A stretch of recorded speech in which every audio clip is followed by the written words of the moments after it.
Bonsoir la communauté YouTube. Assalamu alaikum wa rahmatullahi wa barakatuhu. Que la paix et les bénédictions d'Allah soient sur vous tous.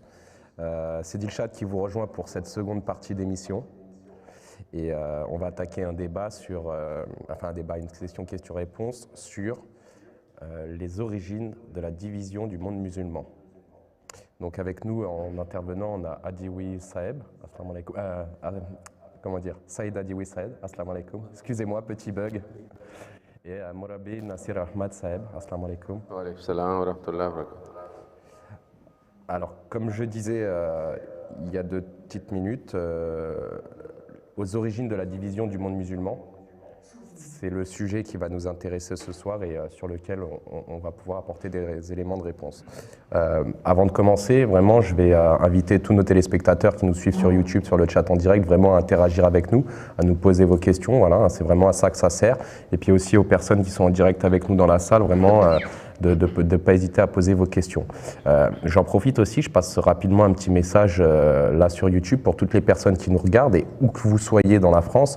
Vraiment, si vous avez envie de participer à nos émissions, que ce soit sur n'importe quel sujet, on vous invite à nous écrire, à vous rapprocher de nous de manière à ce qu'on puisse vous inviter.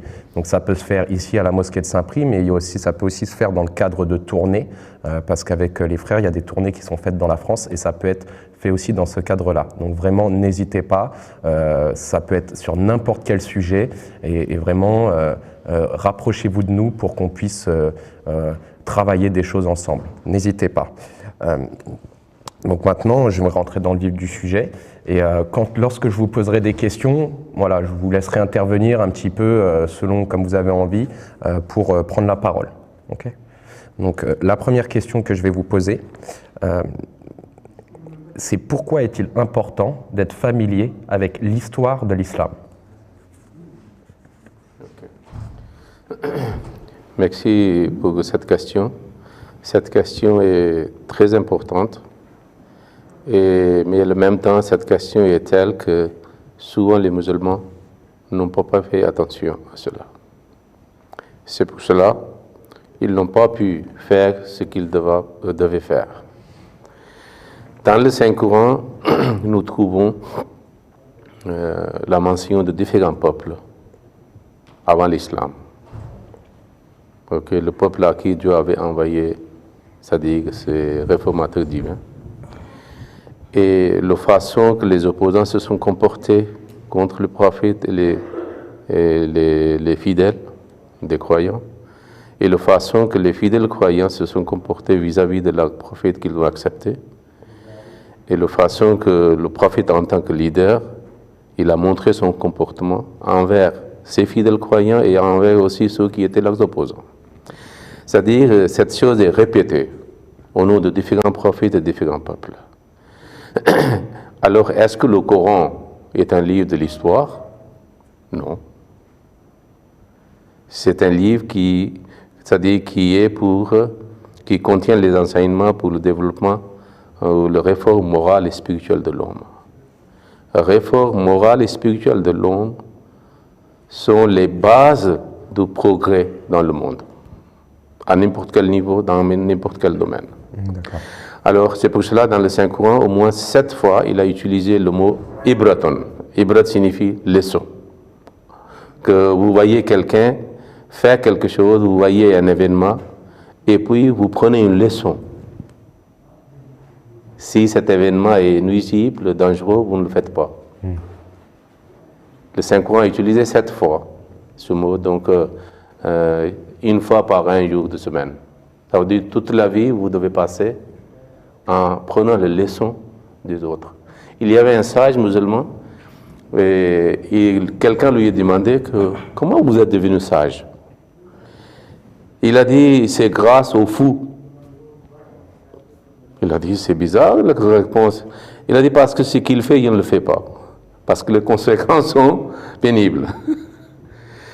Alors, après avoir mentionné certains peuples, Dieu dit dans le Saint-Coran, il y a une leçon, il y a un conseil, une exhortation, c'est-à-dire dans cet événement, pour ceux qui sont les justes, pour ceux qui sont doués de connaissances, d'intelligence, qui ont les yeux, et ceux qui sont justes, droits, pieux. Mais les musulmans, au lieu d'apprendre une leçon quelconque, vous allez voir dans l'acte facile, ils commencent à analyser les événements qui sont passés de façon maladroite. Au lieu de c'est-à-dire apprendre ou prendre une leçon, ils sont allés vers une autre tendance. C'est pour cela qu'ils n'ont pas pu faire quelque chose de bien pour les musulmans. Donc, je vois quelqu'un, l'histoire est du passé, mais on peut apprendre beaucoup de choses pour construire et bâtir notre futur. Par exemple, je vois quelqu'un qui se glisse et se fait casser les jambes. Je suis derrière lui. Je dois voir que pourquoi il s'est cassé les jambes, comment il est glissé. Voilà.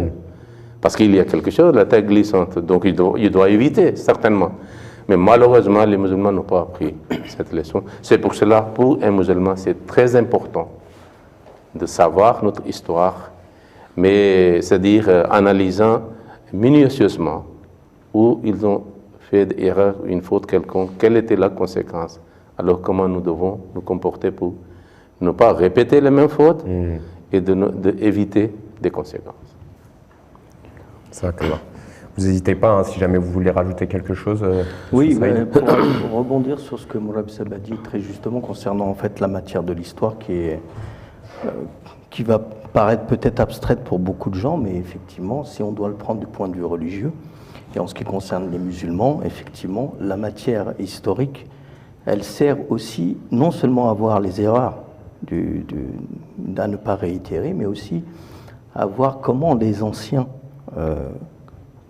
notamment les compagnons du prophète Mohammed se sont comportés malgré toutes ces, on va dire, ces oppositions et ces situations en fait qui venaient montrer encore plus fort qu'ils étaient des gens fermes, résolus, intègres et honnêtes dans leur manière. Donc ça sert aussi de générateur, comme a dit Mourad, de progrès, mais progrès dans quel sens? Dans le sens où on va apprendre aussi la vie de ces nobles compagnons et de voir à quel moment et en quelle situation ils ont eu à faire preuve de noblesse, de charité, d'abnégation et de courage face à des difficultés ou des dissensions quelconques.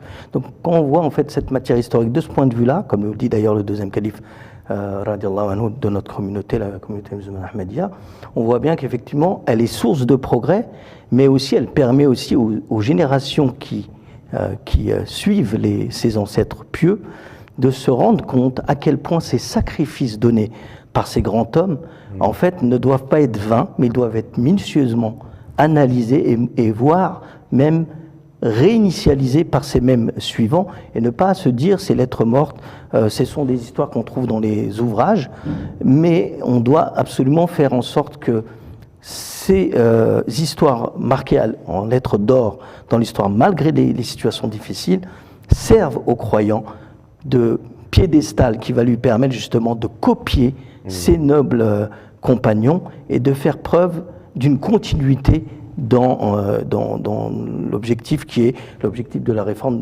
qu'a énoncé Mourad Sab. Donc si je comprends bien, le fait de connaître l'histoire, ça va nous permettre de ne pas forcément répéter des erreurs du passé et de se calquer sur des comportements pieux et qui vont nous servir pour le futur. Exactement.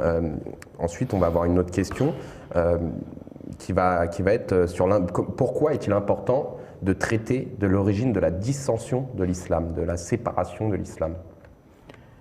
Pourquoi c'est important de traiter de cette question? C'est-à-dire il y a plusieurs catégories de gens. Pour les musulmans, malheureusement, ils traitent ce sujet pour mettre l'huile au feu de désaccords ou divergences entre eux, surtout les chiites et les sunnites. Ils n'ont pas, c'est-à-dire une intention positive pour donner aux gens quelque chose de mieux. Seulement inciter les gens pour qu'ils restent, c'est-à-dire en opposition l'un avec l'autre. Chiites contre sunnites, sunnites contre chiites. Pour les non-musulmans, quand ils font ça, ils font, c'est-à-dire pour dénigrer l'islam. C'est seulement les musulmans ahmadis qui ont une approche positive. Ils présentent cette histoire, mais ils disent qu'il faut tirer une bonne leçon. Et Et c'est l'objectif et le but de savoir l'histoire et de traiter aussi. Pour que les gens qui écoutent, ils savent, voilà, dans telle et telle occasion, telle et telle personne avait dit telle et telle chose, les gens ont suivi ces consignes et quelles étaient les conséquences, amères ou agréables. Et si c'était amer, pénible, alors nous ne devons pas le faire si nous sommes sages. Donc il ne faut pas le faire. Alors si la même situation arrive devant ce peuple, il va se souvenir. Nous avons déjà éduqué, enseigné et appris que dans telle et telle situation, il ne faut pas agir ou réagir de telle et telle façon, sinon des conséquences seront amères. Et ainsi, le peuple fait le progrès dans tous les domaines et évite des problèmes. Alors la question de l'importance de bien analyser ces dissensions, c'est vraiment voir aussi quel degré de confusion il y a dans cette histoire en fait. Ouais. Il y a tellement de confusion dans l'histoire des premiers moments, des premiers califes bien guidés, qu'on appelle la période des califes bien guidés. Il y a tellement de confusion dessus que véritablement, si on n'a pas, et ça c'est le cas aussi, c'est pour ça qu'il disait que l'Ahmadiyya, seuls les Ahmadis ont ça, parce que aussi on voit que de par les califes, on se rend compte qu'effectivement il y a des ouvertures, des faits historiques qui sont révélés à ces personnes qui mettent en lumière justement ce qu'il y a derrière le décor de ces dissensions. Alors l'importance de connaître ces dissensions, c'est de savoir aussi faire le tri des confusions qui ont été ajoutées, soit comme l'a dit Mourab Sab, par les opposants à l'islam qui sont non musulmans, soit par les musulmans eux-mêmes qui sont mus par de différentes logiques de partisanes, soit chiites, soit sunnites, ou même d'autres choses. Donc si on comprend bien en fait l'importance de ça, on comprendra qu'effectivement c'est très important de connaître qui sont les protagonistes qui ont provoqué ces dissensions véritablement, et aussi l'importance de décharger la responsabilité des nobles compagnons du prophète Mohammed sallallahu alayhi wa sallam. Pourquoi je dis ça? Parce que dans le domaine académique, il y a quelque chose qui est assez clair. Quand quelqu'un s'intéresse un petit peu à ce monde-là, on se rend compte que les orientalistes, pour ne citer qu'eux, font en sorte que tout ce qui ne va pas dans le sens de quelque chose qui va ternir l'islam, et c'est peut-être pas volontaire des fois, eh bien on va l'écarter en disant que la tradition islamique, on va la mettre de côté. Alors que, et on va citer des références pour les problématiques qui sont par rapport à ces contextes de l'époque. On va citer des références de gens qui sont soit des convertis de dernière date et qui sont devenus malgré eux ou volontairement des ennemis à l'islam parce qu'ils ont porté atteinte, parce qu'ils ne comprenaient pas l'éducation apportée par le prophète sallallahu alayhi wa sallam. Et en même temps, ils ne vont pas trouver, ces mêmes orientalistes, un seul incident dans la vie des compagnons du prophète Mohammed sallallahu alayhi wa sallam ou dans la vie du prophète, pas un seul incident de désunion au sein, sauf évidemment parmi les hypocrites qui sont clairement identifiés, mais de parmi les compagnons les plus proches qui ont été blâmés par ces orientalistes, ils ne vont pas trouver un seul incident qui va montrer effectivement qu'ils sont responsables de cet état de fait. Ils ne vont trouver aucun incident, même avant ces incidents, ils ne trouvent que union, obéissance et une éducation qui est loin de ce qu'on a inventé d'eux après coup. Donc si on comprend bien cet aspect de l'histoire, eh bien les orientalistes n'ont pas eu d'autre choix pour parler des ennemis de l'islam que de rejeter une partie de la tradition islamique si elle est apologétique, c'est-à-dire si elle est en faveur d'un bienfait de l'islam ou d'un comportement ou d'une qualité, on va la minimiser. Et donc on ne mettra pas ça en avant.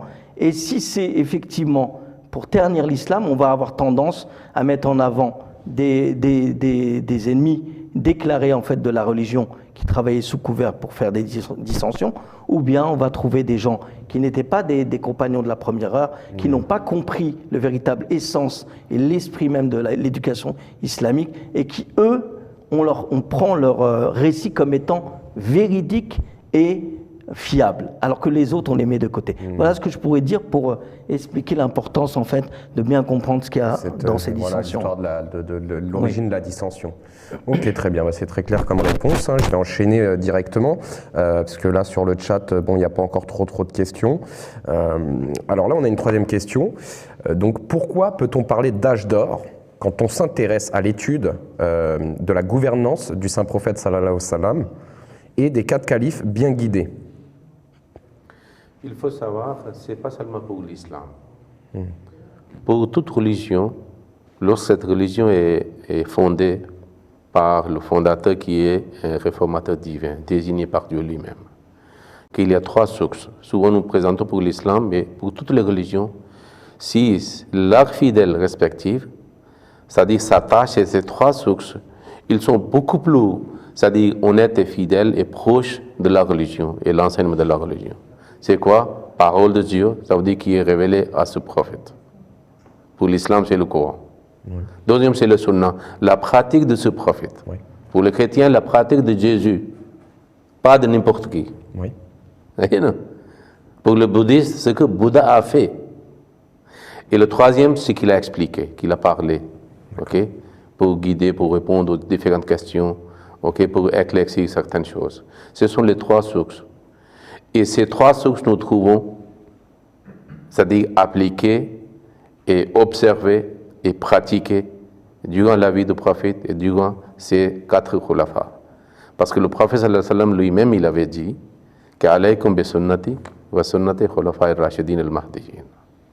Que, c'est-à-dire, il vous est impératif de suivre ma pratique et la pratique de mes khulafas successeurs bien guidés. Parce qu'il avait dit qu'après moi, il y aura le khilafat. C'est pour cela, nous sommes responsables si quelqu'un attaque ou accuse ou allège quelque chose contre le prophète et ses 4 califes, de le répondre. Parce que cette accusation sera complètement fausse. Oui. Okay? Hors de contexte ou le fausse. C'est pour cela c'est l'âge d'or. Et des fois, les musulmans oublient une réalité, et les autres aussi. Peut-être ils suivent à leur insu les orientalistes. Des fois, ils font beaucoup d'appréciation pour certains grands musulmans, des savants dans différents domaines. Comme c'est eux qui ont fait. Non, non. Le début était, la vitesse qu'ils ont pris, c'était le saint prophète sallallahu alayhi wa sallam et ses khulafas. Et plus tard, sur le même rythme, ils ont pu faire. Des fois, on pousse quelqu'un, malgré, c'est-à-dire, il ne voulait pas continuer, mais il est obligé de, c'est-à-dire, continuer à marcher en avant. C'était cette poussée, si je peux dire, dans la langue française, que depuis l'époque du saint prophète et ses khulafas. Et puis, ils ont été utilisés et ils ont découvert de grandes choses. Okay? Donc, c'est pour cela c'est très essentiel de savoir. Parce que nous voyons l'enseignement de l'islam et le charia appliqué, observé durant cette époque. D'où l'âge d'or. Ouais, c'est pour cela qu'on dit l'âge d'or. Si les musulmans voulaient, c'est-à-dire que de revivre, okay, de meilleurs, c'est-à-dire moments de leur vie en tant que communauté, il doit faire une marche arrière de l'époque du saint prophète ou ses khulafas. C'est pour cela que c'est l'âge d'or. Et ce qui est contre cela n'est pas de l'islam. D'accord. Vous vouliez rajouter quelque chose, Monsieur Saïd? Ça va? Ça paraît complet comme réponse. Donc là, on allègue souvent que la division du monde musulman est due à la recherche du pouvoir par d'éminents compagnons du saint prophète sallallahu alayhi wa sallam. Qu'est-ce que vous pouvez nous dire à ce sujet? Alors, ce qui est étonnant, ce que j'avais commencé à dire là-dessus sur les compagnons, c'est qu'on allègue à ces compagnons des velléités de pouvoir. Mais quand on regarde l'histoire, c'est pour ça que je vous parlais que lorsque vous regardez les récits qui nous racontent à l'époque du prophète même, mais aussi à l'époque de ces califes bien guidés, on voit qu'il y a une constante des gens qui ne sont absolument pas mus par soit le pouvoir, soit l'argent. Ce que vous disiez tout à l'heure un petit peu. Voilà. Ouais. Mais si je peux l'illustrer d'une autre manière, là où on va peut-être analyser si toutes les sociétés, les civilisations sont analysées, ou les pouvoirs sont analysés, on va voir qu'il y a une constante qui est souvent, soit il y a des protagonistes qui vont vouloir prendre le pouvoir, soit des gens qui vont vouloir acquérir des richesses.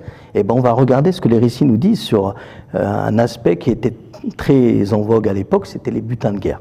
Ouais. Et ben les butins de guerre, on n'a pas une histoire, mais pléthore d'histoires où on voit que au lieu d'avoir des compagnons qui couraient derrière cet argent, ils ne couraient que derrière une seule chose, la compagnie de leur prophète et l'obéissance de leur calife. Et moi, j'ai quelques exemples à donner, juste pour que vous ayez un petit peu un aperçu de cela, effectivement, et que on voit que c'est tout à fait mensonger. Vous avez des exemples, pas d'un compagnon, mais plusieurs compagnons, et on pourrait dire que ce sont même les prémices de ce qu'on trouve aujourd'hui dans la société moderne. D'accord.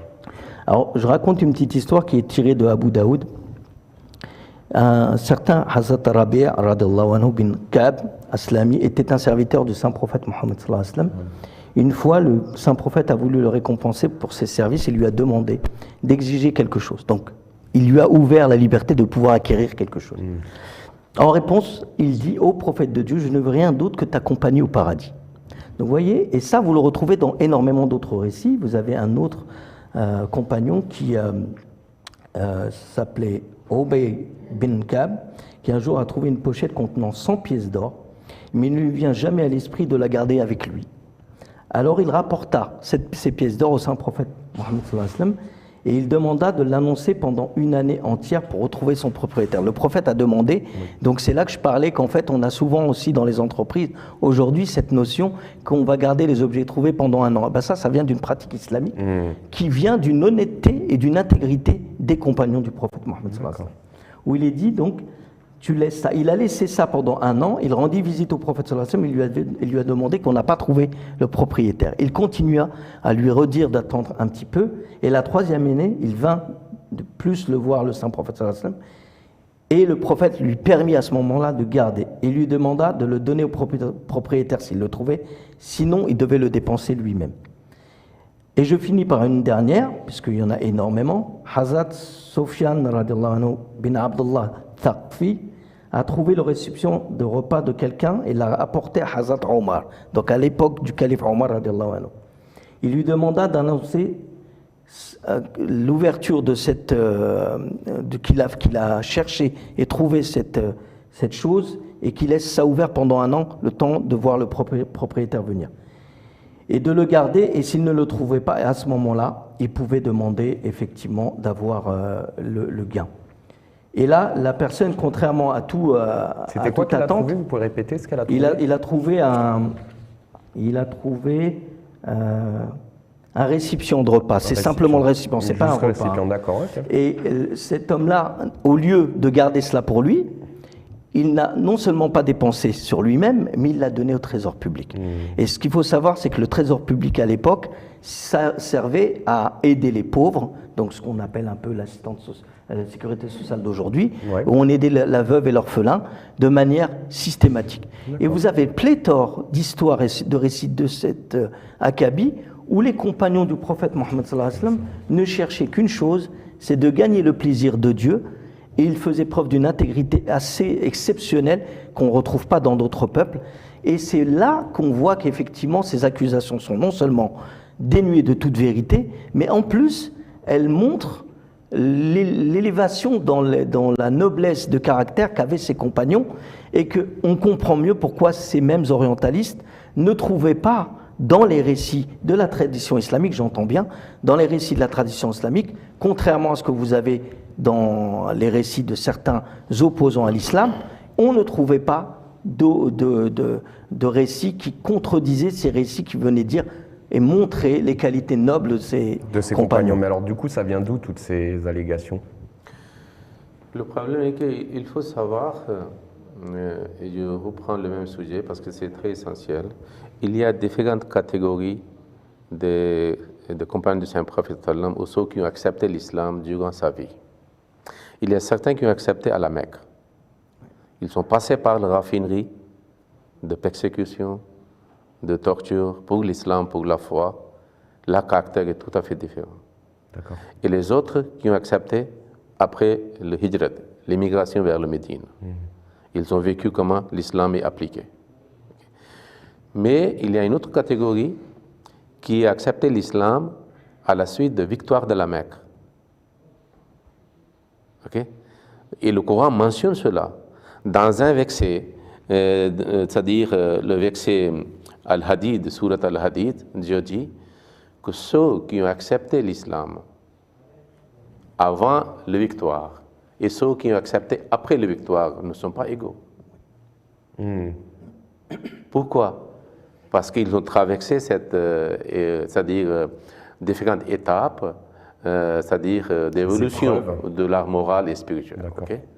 Donc ils sont comme ça. Donc ceux qui ont accepté après le Fatah, après la victoire, qu'est-ce que Dieu dit dans la Sourate An-Nasr? Il n'a pas dit ils sont croyants. Il dit lorsque l'aide d'Allah et la victoire vient, et vous voyez les gens, entrent dans la religion d'Allah en troupe, en groupe. Il a dit les gens. Pourquoi? Parce qu'à ce moment-là, c'est très difficile individuellement éduquer ces gens-là, réformer ces gens-là, comme c'était à la Mecque ou au début à la Médine. C'est pour ça qu'Allah a dit au Saint-Prophète, faites beaucoup de istighfar, parce qu'eux, ils vont créer des problèmes plus tard. Et c'est eux qui ont fait le problème plus tard. Parce que l'avidité, soif de gain matériel n'était pas supprimée, n'était pas éradiquée de leur esprit.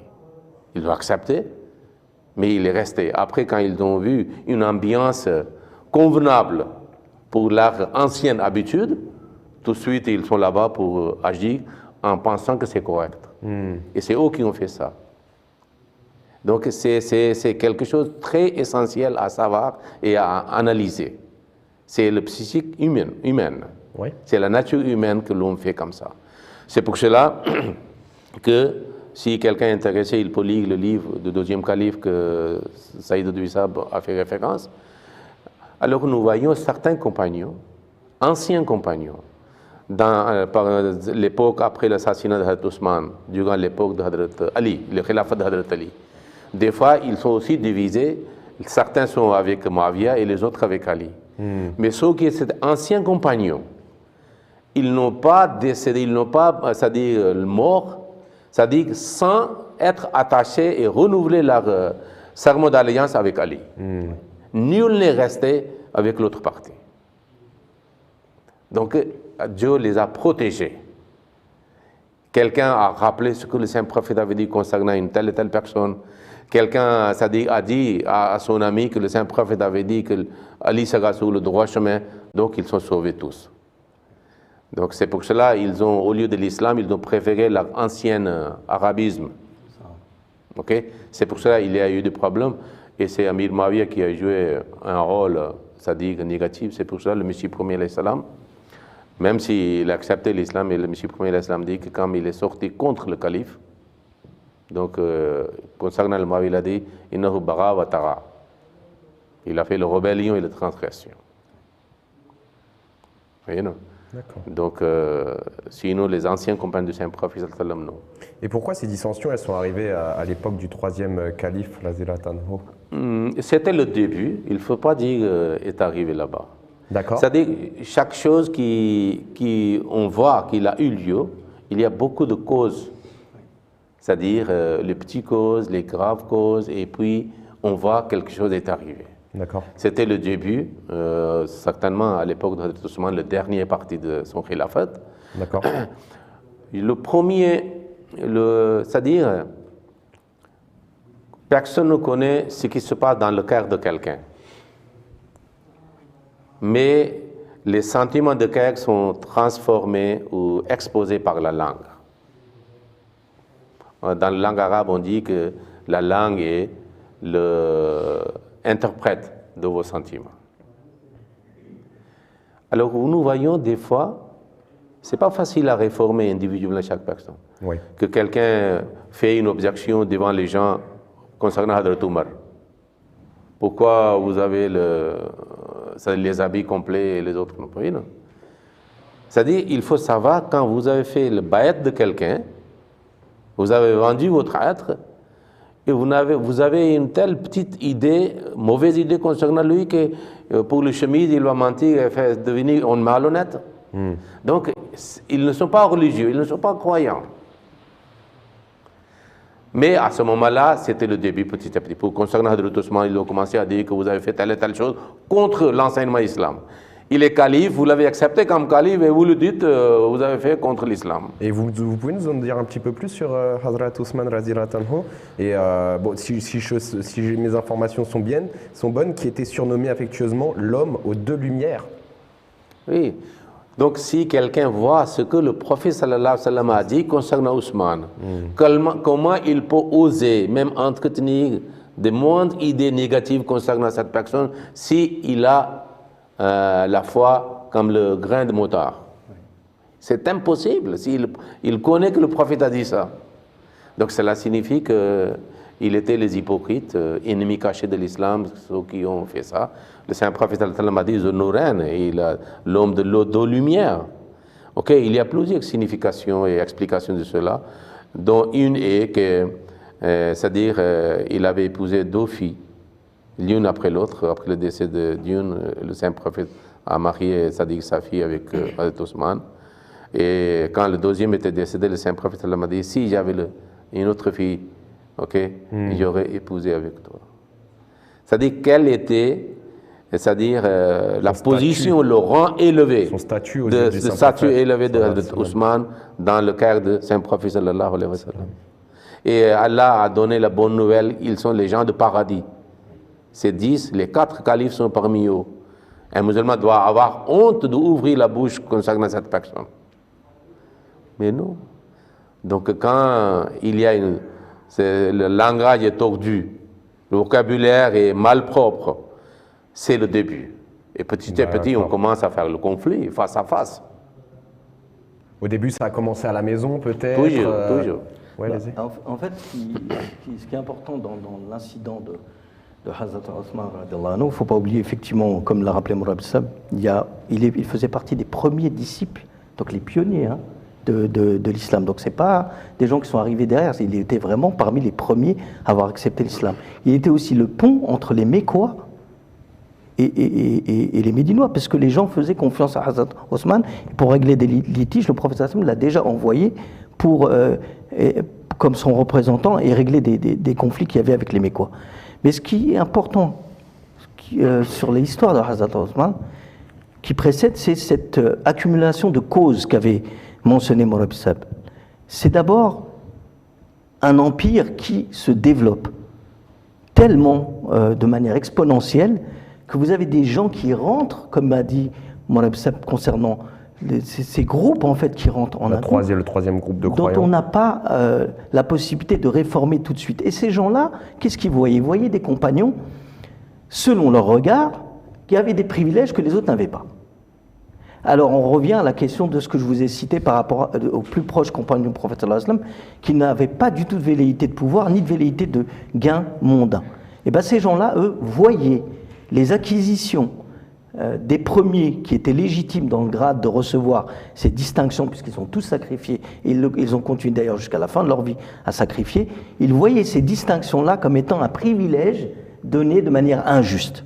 D'accord. Alors eux qui ne sont pas mus par cette question religieuse, cette foi, ils le voyaient comme ça, ils ont commencé à prétexter que vous faites du favoritisme entre telle section des musulmans et une autre section. Or que la réalité que les musulmans connaissaient, c'est que ces gens-là avaient tous sacrifié, et lorsqu'ils ont sacrifié, il était normal comme étant les premiers disciples de l'islam qui avaient tous sacrifié. D'ailleurs, même quand ils recevaient, ils redonnaient. Eh bien, il est normal que dans le grade, leur récompense soit supérieure. Les privilèges, c'était quel type de privilèges? C'est dans le partage des butins, et même ça... Vraiment matériel. Mais il n'y a pas que ça. Allocation. Oui, les allocations données à ces gens-là qui ont tout donné de l'époque et qui n'ont rien gardé pour eux. Donc, petit à petit, ces gens qui n'ont pas eu cette éducation islamique proche avaient l'avidité pour ces choses mondaines. Ils n'avaient absolument pas, et de choses mondaines, c'est devenu des velléités de pouvoir. Vous n'êtes plus digne, vous n'êtes plus... et là, on s'éloigne de ce qu'on avait eu comme éducation du prophète Mohammed sallallahu alayhi wa sallam. Sur les compagnons, comme vous disiez tout à l'heure. Voilà. Donc, par exemple, une fois, Hazrat Omar a donné quelque chose à une dame, plus que les autres. Et quelqu'un a fait une question. Il a dit, vous ne savez pas, dans la bataille de Badr et Uhud, qu'est-ce qu'elle avait fait? C'est l'ignorance, par l'ignorance, et puis quelqu'un a une mauvaise intention. Peut-être il y a eu des problèmes que les pouvoirs anti-islam, qui étaient hors du territoire du monde islamique, ils voulaient défaire. Donc il y a des éléments qui sont, mais comme ce n'est pas un sujet, et c'est interne de l'islam, les musulmans, c'est-à-dire on fait certaines bêtises à ce moment-là. Ok, jazakallah. Du coup, on comprend que voilà, ça a été d'où sont venues un petit peu les dissensions. Et donc là, on a eu la raison des privilèges. Mais est-ce qu'il y aurait d'autres raisons, 4 grandes raisons principales? Je voulais seulement ajouter, puis Saïssa va vous répondre. S'il vous plaît, c'est-à-dire si on n'est pas préjugé, si on n'est pas partisan, c'est-à-dire on n'est pas, c'est-à-dire on est objectif, il faut analyser la situation. Voyez, s'il y a un accident dans le brouillard, c'est difficile de savoir, c'est-à-dire qui est la vraie cause de cet accident. Et puis plusieurs voitures sont, c'est-à-dire on fait la collision. Oui. Donc c'était comme l'état de brouillard à cette époque. Il y avait des informations, il y avait des rumeurs, et puis il y avait, c'est-à-dire avidité pour le gain matériel, et puis des fois informations ne sont pas passées correctement parce qu'il y a certaines bandes qui apprennent de ces gens-là et changer ou déformer ou arrêter de passer cette information. Des freins à la communication. Voilà. Voyez? Donc il y a eu plusieurs éléments et cet élément que je viens de vous dire a joué un grand rôle, grand ou grave, pour attiser la situation. Et non. Mais ceux qui étaient les grands compagnons, les compagnons éminents, hommes ou femmes, du Saint-Prophète sallam, Allah les a sauvés, comme je vous ai dit. Oui. Quelque chose est arrivé, ils se sont reculés, se sont retirés de cette situation. Oui, et ça vient aussi effectivement une cause, c'est que la mauvaise appréhension de la question du khilafa. C'est-à-dire qu'il y a une confusion parmi ces personnes en fait qui étaient des fauteurs de troubles, qui prenaient le khilafa comme étant une chose tout à fait politique, comme on gère un État en fait. Alors que c'était un khilafa basé sur la religion et l'organisation de la religion.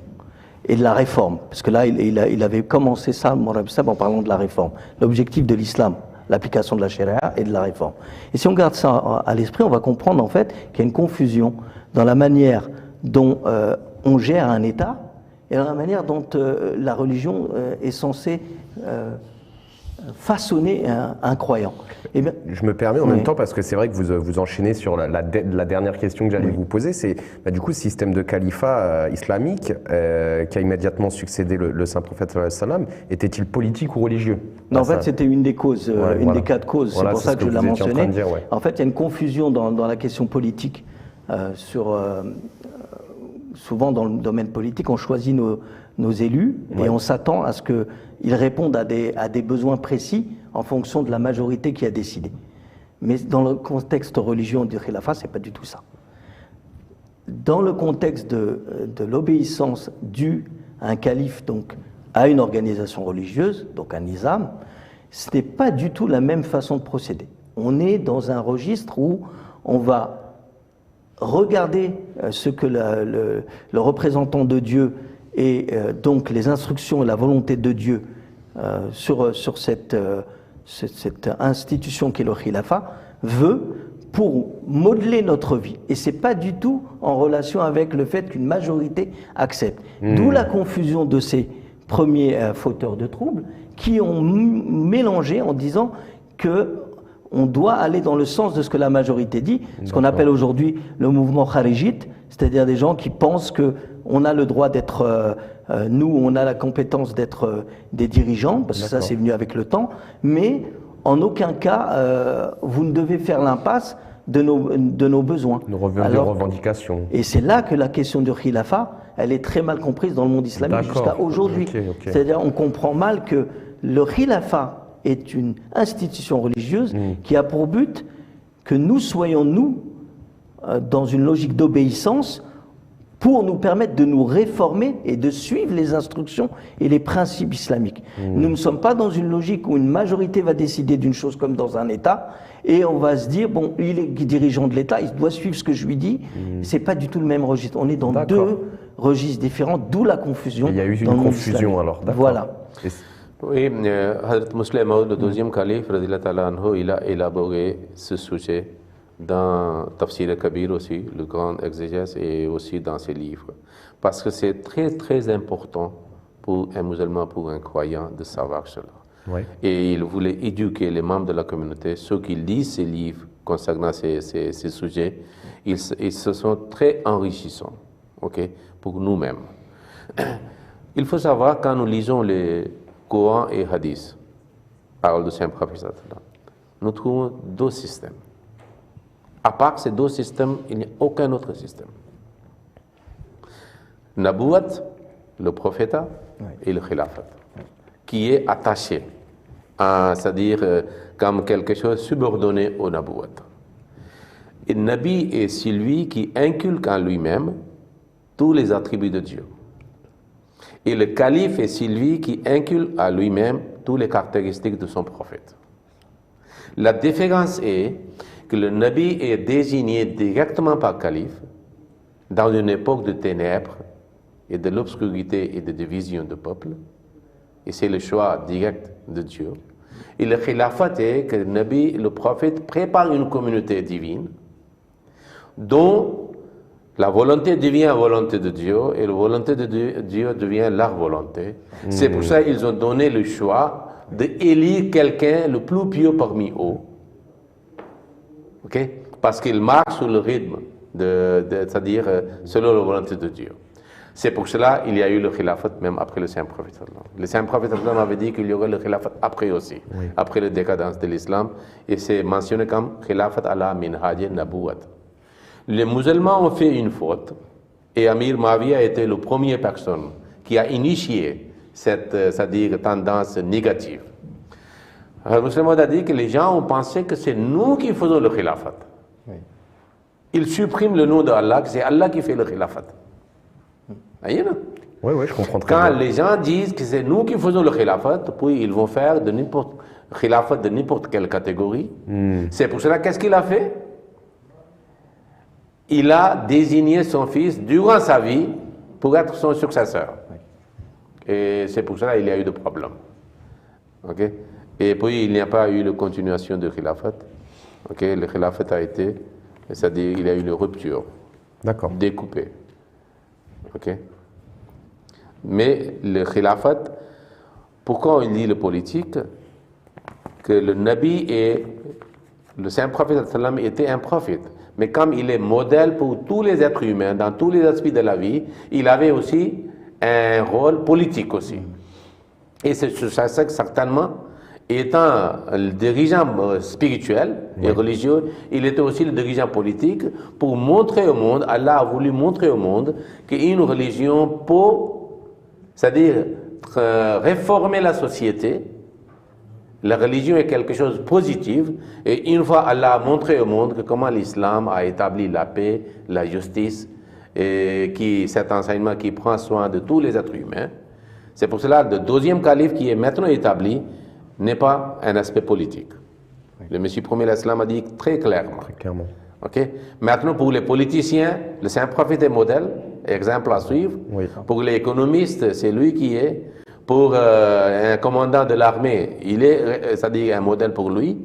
Alors maintenant, ce qui reste, de réformer le peuple pour inculquer de nouveau des valeurs morales et spirituelles que les gens ont perdues. Dieu a envoyé le Messie premier et le khilafat est aussi le khilafat spirituel, pas politique. Mais les musulmans font toujours erreur que le khilafat doit être une entité ou c'est-à-dire et institutions politiques. Purement Ils font une politique. grave erreur. C'est pour ça qu'il y a des dangers. L'islam de la France, l'islam pour la France, l'islam politique. C'est-à-dire un débat inutile. Oui. Et c'est simplement qu'ils se sont donnés à cela, et maintenant c'est difficile d'en sortir. Je comprends, je comprends. Je voulais juste justement apporter une précision Je vous en là-dessus, que comme ça me venait comme Rabbi Sab faisait son développement, effectivement, lorsque vous avez l'institution de l'apostolat, la prophétie qui vient, c'est ce qu'on appelle la grâce de Dieu universelle, la Rahmaniya qui vient. Et la Rahimiyya, c'est cette grâce en fait de Dieu qui dépend d'une chose, et c'est le but et la fonction du Khilafa.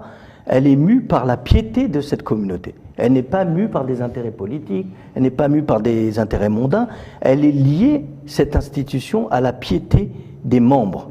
Et donc c'est pour ça que ces membres choisissent un calife de parmi eux, mais ils sont censés être des modèles qui suivent les enseignements apportés par le prophète. Et en cela, si on coupe la source qui amène la cohésion de le khilafa, et donc cette institution religieuse et spirituelle, donc à savoir la source qui est la piété, et qu'elle disparaît du cœur des gens, la politique, qu'est-ce qu'elle va faire pour réinstituer ça, si ce n'est créer un zombie? Elle ne pourra pas du tout créer les conditions. De là la réforme, de là la venue du Messie premier alayhi salam, de là la réinstitution du khilafa sur des bases morales, spirituelles et de réforme du peuple. Parce qu'effectivement, le prophète étant un prophète universel, Mohammed sallallahu alayhi wa sallam, il est logique que lui, en tant qu'insan al-kamil, l'homme parfait, il soit un dirigeant, un ouvrier, un économiste, un scientifique, se reconnaissent en lui.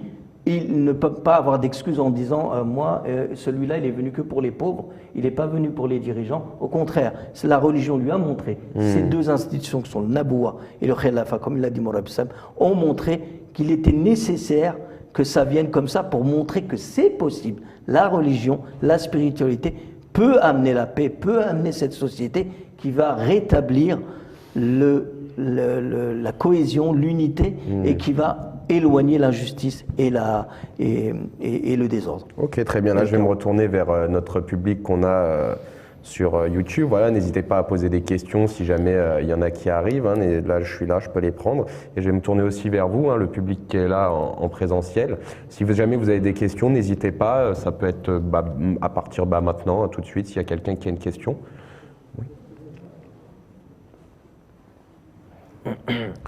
Salam alaikum. Voilà.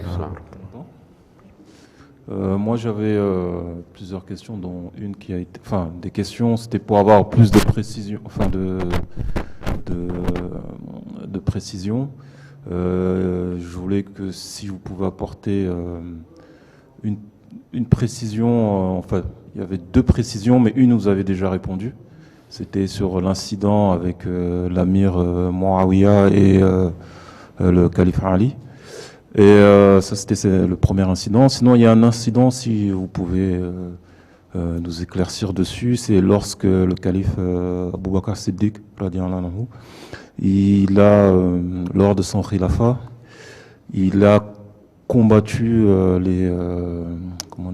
ceux qui ne voulaient pas payer les tribus arabes qui avaient abjuré l'islam et qui ne voulaient pas payer la zakat. Si vous pouvez nous donner des précisions, un peu nous éclaircir sur cette histoire un peu pour que on puisse comprendre et quelle leçon on peut en tirer en fait par rapport à nous qui sommes là aujourd'hui, quelle leçon nous pouvons en tirer. Ok, vous avez mentionné plusieurs fois précision, je ne sais pas combien de précisions vous voulez. Hein. Et puis, vous parlez de désordre et de guerre et aussi avec tellement de tranquillité. Hein. Ça s'annonce pas bien. Hein. Ok. Souvent, malheureusement, les non-ahmadis musulmans, dans le même entre parenthèses, les orientalistes et ceux qui sont pour dénigrer l'islam, oui, ils le présentent comme, c'est-à-dire que ce que Abu Bakr a fait, c'était injuste. Il faut savoir, j'ai étudié le comportement de ces gens-là. Ils ne voient pas, par exemple, je donne un exemple qui est hors de question même, mais oui, ils disent ce que le prophète Mohammed a fait ça, tel et tel calife a fait ça. Ils ne diront jamais que les Mecquois, le torture, les persécutions, c'est-à-dire ils ont fait contre les musulmans, c'était injuste. Ils ne diront jamais. Un peu comme tout à l'heure, Monsieur Saïd nous disait, ils grossissent certains traits, ils en Oui, donnent ils ne certains. diront jamais. Okay? Quelqu'un qui a trahi, il a violé le pacte, ils ne diront jamais. Quelqu'un qui a donné poison au saint prophète, ils ne diront jamais et c'était injuste. Quelqu'un a voulu écraser le saint prophète en jetant le pierre, ils ne diront jamais c'est mauvais. Cela montre ils sont préjugés. Okay? Mais c'est pas grave. Hadrat Abu Bakr Siddiq a fait la guerre contre, souvent on dit que ceux qui ont revendiqué qu'ils sont des prophètes. Donc ça veut dire, les non-ahmadis, qu'est-ce qu'ils disent? Qu'après le saint prophète, quelqu'un dit qu'il est prophète, il faut le tuer. Parce qu'Abu Bakr a fait ça.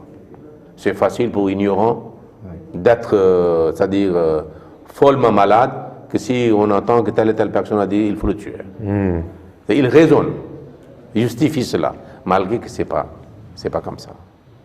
Comment c'est possible? Le saint prophète savait qu'il a dit ça. Le saint prophète avait fait la prédiction. Le problème est que qu'est-ce que ces gens-là ont dit? Ils étaient musulmans, ils ont renoncé à l'islam. Et les non-ahmadis disent aussi la même chose. Si quelqu'un renonce à l'islam, il commet l'apostasie, il faut le tuer parce qu'Abu Bakr a tué ceux qui ont renoncé à l'islam. D'accord. Non. Ils ont renoncé à l'islam, ils ont déformé l'enseignement de l'islam, Oui. mais ce n'est pas pour tuer les gens. Parce qu'Abu Bakr n'a pas voulu tuer à cause de cela. Tout d'abord, ils ont dit qu'on ne paye pas zakat. Oui, ok. Okay. C'est un crime. Pourquoi? Parce que dans un territoire occupé à la suite d'une guerre, Oui. les musulmans payent zakat. Oui. Et les non-musulmans payent jizya. Parce que c'est un taxe pour le bien-être de population. Oui. Les musulmans aussi payent le taxe, qui est appelé zakat, et eux, ils payent, il s'appelle jizya. Ils ont refusé à le faire. Chez nous, on peut appeler ça l'impôt. Oui. Donc si ici, il y a un groupe dans un pays européen, okay, centaines de milliers, ils refusent de payer le zakat, ou par exemple le taxe, qu'est-ce que le gouvernement va faire? Voilà, il va venir toquer. Voilà la loi en opération. Okay. Maintenant, qu'est-ce qu'ils ont fait? C'est pas seulement ça. Ils ont commencé à faire une guerre. Quelle était l'ampleur de ces guerres? Seulement, vous pouvez imaginer que dans certaines guerres, centaines de compagnons du Saint-Prophète ont été assassinés. Okay. Les gens le présentent comme ces gens-là étaient très doux, c'est-à-dire n'étaient pas criminels, c'est-à-dire étaient, sains, c'est-à-dire ils ne faisaient pas, n'étaient pas dangereux ni nuisibles aux autres. Non, non, non.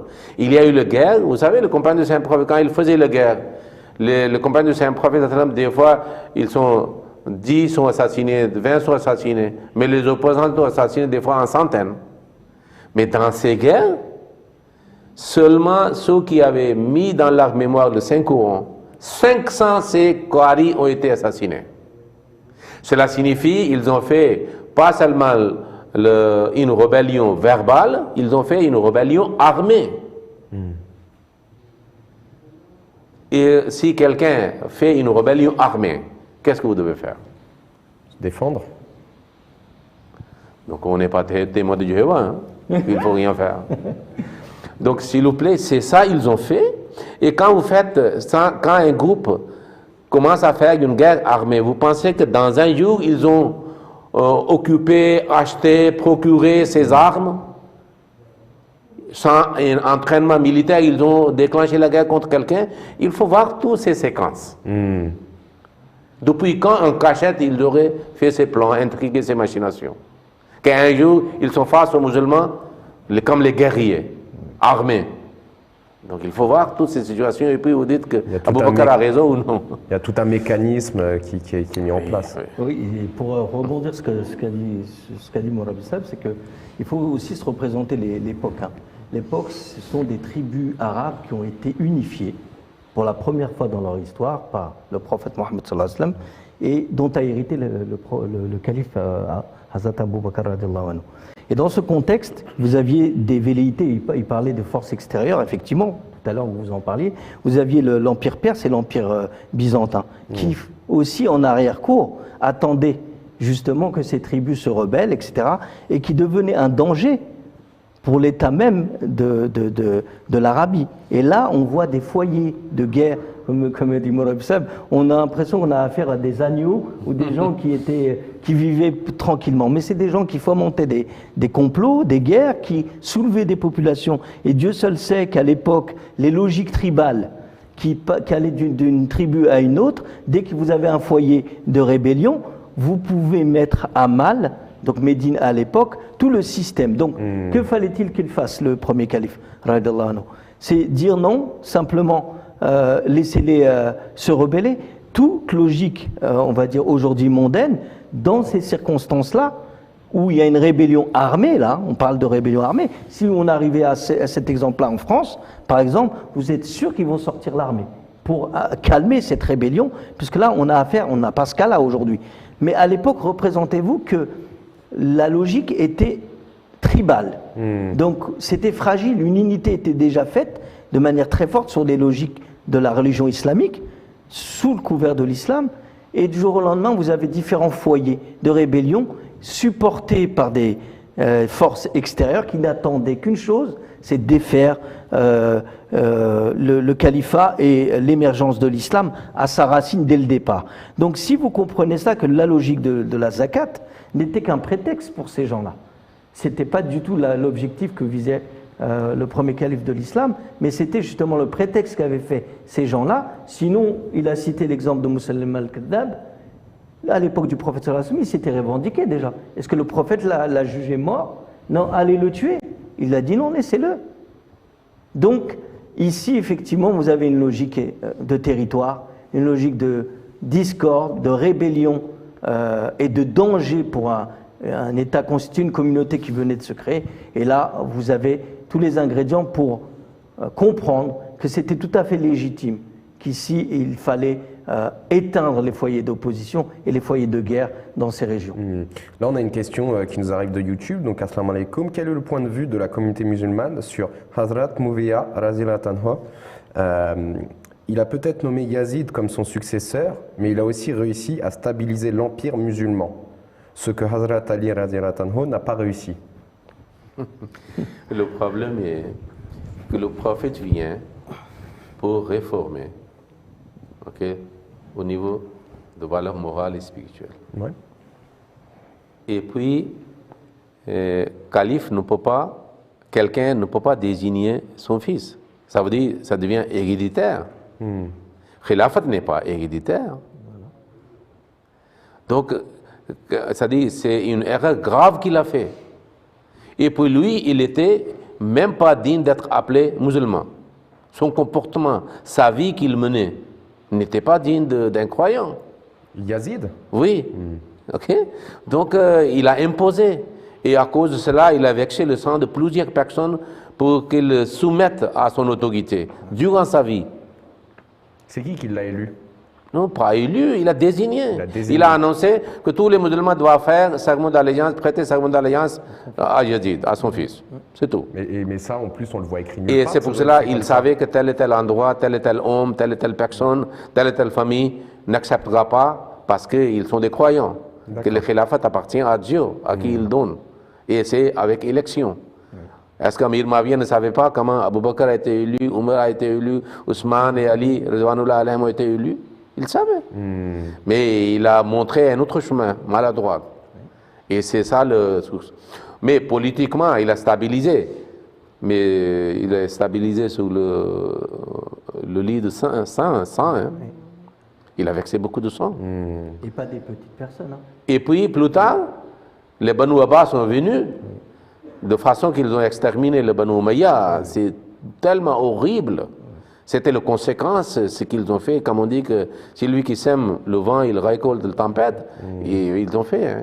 Ils ont exhumé les cadavres de Banu Umayya et puis crucifier des choses comme ça, c'est très pénible.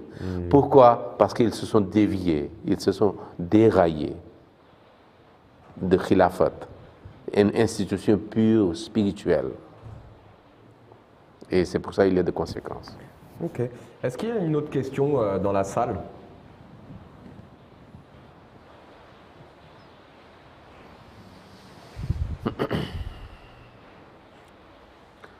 Voilà, moi j'ai pas d'autres questions qui arrivent sur YouTube. Est-ce que vous voulez rajouter quelque chose? Je voulais dire pour quelque conclure chose. Il y avait un élément matériel qui n'a été pas considéré et qui a aussi causé la fin et la rupture de khilafat ou interruption de khilafat. C'est la sécurité du calife. Hazrat Muslim Maud a mis accent, beaucoup d'accent sur cela. Même la vie et la mort est dans les mains de Dieu. Mais quand quelqu'un est négligent, ok, et alors il va mourir avant. Allah a donné la vie à quelqu'un, mais si il utilise sa vie de bonne manière, avec soin, avec la prudence, il peut aller, c'est-à-dire toucher le dernier moment de sa vie. Mais il peut mourir avant aussi, s'il y a un accident. Okay? Par exemple, s'il y a un pot, on dit que c'est seulement le poids de véhicule ne dépasse pas, par exemple, tel et tel combien de tonnes, par exemple, et vous utilisez pour double que le poids de ça, ça va tomber avant. Oui. C'est un processus naturel. Alors, comme Hazrat Omar a été assassiné, dans la prière, il priait. S'il y avait les gardes-corps à droite, à gauche, comme nous voyons maintenant pour le calife, comment quelqu'un peut oser? Ils ont été protégés. Humainement, on peut imaginer en tant qu'humain. Nul ne peut faire ça. Ce deuxième calife avait subi la même attaque. C'est aussi une similarité entre Hazrat Omar et le deuxième calife de Jamaat, parce qu'il a été aussi attaqué, poignardé par quelqu'un. Mais après, non. Après, il y a eu une sécurité très stricte. Cause, conséquence. Voilà, parce que c'est une réalité. C'est la même chose qui s'est passée avec Hazrat Ousmane. Si on n'avait pas laissé entrer le rebelle, et puis Hazrat Ali, il est parti pour la prière, quelqu'un le poignardé. Poignardé, il est décédé. Donc s'il y avait la sécurité, okay, et puis il y aura moins et moins de chances d'assassinat de quelqu'un. Et c'est pour cela que le Jamaat fait un accent particulier pour cela. Et nous devons le faire. Je me retourne une fois encore vers vous. Oui, on a une question? Encore des précisions. Quelques précisions, oui. Une demande de précision. On est toujours dans le thème on va dire, du khilafat et de la politique.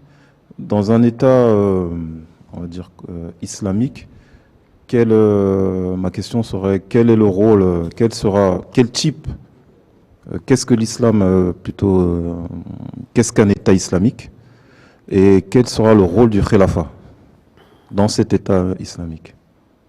Donc, ma première question, c'est qu'est-ce qu'un État islamique et quel est le rôle du khilafat dans cet État islamique?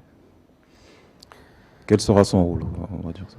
S'il vous plaît, si on voit l'État islamique, vous ne pouvez pas décrire islamiquement de façon que les musulmans d'aujourd'hui pensent. C'est impossible, parce que c'est hors de la compréhension. L'État islamique, on peut dire, dans la vie de Saint-Prophète ou dans la vie de ses khulafas. Et cet État islamique ne signifie pas que la religion d'État sera imposée. Parce que quand vous voyez l'État islamique aujourd'hui, quand on dit État islamique, ça veut dire que ceux qui ne sont pas musulmans ne sont pas le même rang de citoyenneté. C'est le deuxième, troisième. Et ils seront persécutés, ils sont marginalisés. C'est un peu un système de caste, quoi, finalement. Oui, c'est la même chose. C'est pour cela, même à Médine, il y avait les autres. Et le Saint-Prophète sallallahu alayhi wa sallam avait fait un pacte avec tous les habitants de Médine. Oui. Juifs, chrétiens et les suivants des autres religions. Okay? Le pacte, c'est que désormais, ceux qui sont entrés dans ce pacte sont les citoyens égaux. Ne seront pas jugés ou marginalisés à cause de leur religion. Liberté. Il y a quelqu'un qui dit que Moïse est plus grand que Mohammed, et lui il dit Mohammed est plus grand que Moïse. Le Saint-Prophète a interdit. Lui il ne croit pas à Mohammed, comment il va dire Mohammed est plus grand que Moïse? Mais les musulmans d'aujourd'hui ne tolèrent pas. Okay? Malgré qu'ils ne suivent pas le saint prophète, mais au nom comment dire, honneur de prophète, ils font beaucoup de choses qui sont négatives. Donc on ne peut pas dire l'État islamique aujourd'hui. Par rapport à la vision... Si vous dites, c'est très dangereux. D'accord. Okay? Parce qu'on peut dire l'État, c'est-à-dire pays des musulmans, parce que la majorité sont musulmans. Oui. Et alors ils sont libres de faire la constitution. Mais l'islam donne les directions que tous les citoyens habitants d'un pays quelconque, si la majorité est musulmane, ils ont leurs droits en tant que citoyens égaux aux autres. Protection de la religion, lieu du culte, liberté d'expression, liberté de pratique. Ok? Ils ont le même droit que les autres musulmans. Et le rôle du calife, ça serait quoi dans tout ça? Voilà. Maintenant, c'est-à-dire avant, il était une figure politique aussi. Oui. Okay? Mais aujourd'hui, comme dans le Jamaat Ahmadiyya par exemple, calife est un dirigeant spirituel. Deuxième calife a très clairement dit il ne faut jamais mélanger la souveraineté politique avec la souveraineté de khilafat. D'accord. Calife est au-dessus de suprême. Okay? Un Ahmadi peut être chef d'État ou le chef de gouvernement d'un pays. Okay? Il peut recevoir la direction du calife. Mais calife n'est pas une figure politique. Jamais. Le Messie premier l'Islam dit, par exemple, en ourdou, que je n'ai rien à voir avec la souveraineté mondaine. Ok? Ma couronne, c'est la couronne de mon Dieu, c'est céleste. Parce que l'humanité a besoin de réformes morales et spirituelles, pas le gain politique ou mondain. Ça répond à... Il y a assez de précision? Ok. Alors là, je vais pouvoir prendre une dernière question, parce qu'il va nous rester 5 minutes d'émission. Donc si jamais quelqu'un veut proposer une question, c'est le moment. Alors là, on a une petite question qui arrive via YouTube. Alors je vais la prendre et ce sera la dernière. Que signifie « l'amour de la patrie fait partie de la foi ». Comment un musulman peut-il l'appliquer en France? Oui, l'amour de la patrie fait partie de la foi. C'est-à-dire, ce n'est pas quelque chose de très complexe. Quand vous aimez quelqu'un, qu'est-ce que vous faites pour lui? Vous pouvez songer à nuire, vous pouvez être dangereux pour lui, vous allez faire ce qui est bien pour lui. Ça veut dire pour son développement, pour ses réformes, pour la paix, pour établir la paix. Et puis vous devez honorer et remplir vos obligations, ok? Et aussi le droit de gouvernement ou de l'autorité politique de votre pays. Jouer un rôle pour le développement de ce pays. Okay? Ne trichez pas, ne soyez pas malhonnête, okay? Ne trompez pas, okay? Ne parlez pas contre cet État. Oui. Okay? Aucune sorte de rébellion, soit verbale, soit physique. Okay? S'il y a quelque chose, il y a des forums où vous pouvez faire transmettre votre opinion. C'est le Jamaat Ahmadiyya qui fait ça. Oui. Autrement dit, si vous retournez la phrase d'ailleurs du prophète Mohammed sallallahu alayhi wa sallam, la foi du croyant n'est pas complète s'il n'est pas loyal aussi envers sa patrie. Et être loyal envers sa patrie ne contredit absolument pas la foi, au contraire, c'est une composante de la foi. Oui. Et comme c'est une composante de la foi, si rien, et même là il n'y a pas de rébellion possible, si on ne s'oppose pas à votre liberté de culte ou à votre liberté de religion en général, il n'y a pas de raison sur laquelle cette injonction ne serait pas respectée en France ou même ailleurs. Au contraire, c'est la loyauté. D'ailleurs, les prophètes sont les premiers, les plus loyaux de leur époque, et même pour le prophète sallallahu alayhi wa sallam jusqu'à la fin des temps. C'est-à-dire qu'ils ont aussi cet attachement avec leur terre natale, et c'était le cas du prophète sallallahu alayhi wa sallam avec la Mecque. Il ne l'a quitté, il disait lui-même, il ne l'a quitté qu'à contre-cœur. Mais aussi les injonctions de cette loyauté font que le musulman ne doit pas avoir de duplicité en lui. Il ne doit pas penser une chose et dire une autre chose devant. Et effectivement, la communauté musulmane Ahmadiyya est cette seule communauté qui remplit complètement cet enseignement du prophète sallallahu alayhi wa sallam. Les autres, pour botter en touche, ne font que dire « Ah, mais il est faible ce hadith ». Pourquoi? Parce qu'ils n'ont pas de réponse à ce hadith. Et que cet enseignement n'arrive pas à l'appliquer parce qu'ils ont cette confusion de la charia. Leur conception de la charia, c'est que c'est forcément de la politique, donc je dois choisir. Mais au contraire, l'islam nous dit que tu ne dois pas choisir. Tu dois à la fois accomplir tes exigences de la foi, tes exigences de foi, mais tu dois aussi accomplir pleinement ta loyauté envers ta patrie en termes de facteurs positifs, d'amélioration de la société, d'établir la paix. Ils sont complémentaires en fait. Ils sont comme le père et la mère. Si vous ne créez pas une condition de parfaite harmonie entre les deux, la rupture, le divorce, il est clair. Donc on doit se dire, si le foyer doit marcher, si ça doit marcher dans une société, et d'ailleurs c'est le cas des sociétés sécularisées aujourd'hui. On a nié la question religieuse, on en souffre aujourd'hui. Et de l'autre côté, les musulmans ou d'autres, ni la question de la politique, ni la question de la responsabilité vis-à-vis de nos gouvernants, vis-à-vis de notre pays et vis-à-vis de la loyauté que nous devons envers ce pays qui nous a accueillis ou bien d'origine, eh bien, c'est pour ça qu'il y a une confusion dans leur esprit et ils n'arrivent pas à trancher. Mais l'islam, elle est claire. Vous devez obéir à vos dirigeants, c'est ce que dit le Saint-Coran, et vous devez faire en sorte que votre loyauté soit complète pour que vous soyez véritablement appelés des croyants. Sinon, il n'y a pas de... Quand vous avez dit... Il y a rapidement, une minute. Hein. Ok. Ouais. Division, parce qu'il y a certains musulmans, pour avoir accès aux politiques, ils ont complètement abandonné l'islam. Et les autres, ceux qui semblent attachés à la religion, ils font des problèmes. C'est ça. Si il avait suivi le vrai esprit du Saint-Coran, obéissez à Allah et à son messager, et soyez loyal à votre autorité de parmi vous. Les musulmans, qu'est-ce qu'ils traduisent, interprètent? Il a dit, autorité de parmi vous signifie autorité de votre, comme ça dit, un musulman. Mais comment vous pouvez amener en France ou dans les pays européens un musulman comme chef d'État? Il faut faire de bonnes choses d'abord, attirer les gens vers l'islam, et puis vous pouvez l'être. Donc c'est pour cela, c'est là-bas, autorité de vous-même. Où vous êtes, votre autorité. C'est ça. Donc c'est pour ça, c'est le problème. Bon, merci pour toutes ces précisions. On arrive au terme de notre émission. Un petit dernier mot pour nos téléspectateurs. Vraiment, n'hésitez pas à nous contacter pour nous poser vos questions et venir nous rencontrer. Je vous remercie à vous, très chers intervenants. Merci au public. Merci à tous d'être aussi de nous suivre sur Internet. N'hésitez pas à liker, à partager aussi cette vidéo autour de vous. Et sur ces belles paroles, je vais vous quitter. Assalamu alaikum wa rahmatullahi wa barakatuh. Assalamu alaikum.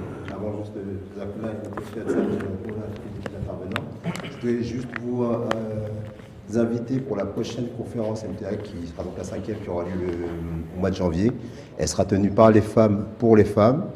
Le thème qui sera traité, ce sera l'utilisation de l'or pour le traitement du cancer en première partie. Et en deuxième partie, la femme dans l'islam, la fin des préjugés. Donc on invite toutes les sœurs Ahmadi, non Ahmadi à prendre rendez-vous pour cette date-là et qu'elles viennent nombreuses pour écouter nos sœurs qui seront donc à la tête de cette conférence au mois de janvier. Merci encore à tous d'être venus et à bientôt. Assalamu alaikum wa rahmatullah. Wa alaikum salam wa rahmatullahi wa barakatuh.